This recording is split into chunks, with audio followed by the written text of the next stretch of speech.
আসসালামু আলাইকুম। আজকে আমরা দেশের মুদ্রা সম্পর্কে জানব। যেমন সৌদি আরবের মুদ্রার নাম কি? তাহলে আমাদেরকে রিয়াল, আমরা সবাই সচরাচর দিরহাম দিয়ে বসে থাকবো, কারণ যাদের মুখস্থ বিদ্যা আছে তারা রিয়াল দিবে, এটা হলো একুরেট। তাহলে দেখেন রিয়াল কোন কোন দেশের মুদ্রার নাম। রিয়াল হচ্ছে সৌদি আরব, ইরান, ওমান, কম্বোডিয়া, কাতার, ইয়েমেন ও ব্রাজিল।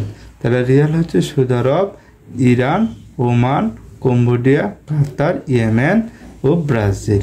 দিনার হচ্ছে বাহরাইন, ইরাক, জর্ডান, কুয়েত, উত্তর মেসিডোনিয়া, সার্বিয়া, আলজেরিয়া, লিবিয়া, টিউনিয়া। এটা হচ্ছে দিনার। তাহলে হচ্ছে দিরহাম সংযুক্ত আরব আমিরাত ও মুলুকের মুদ্রার নাম।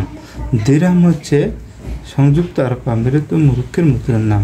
আর লিরা হচ্ছে তুরস্কের মুদ্রার নাম। লিরা হচ্ছে কি? তুরস্কের মুদ্রার নাম।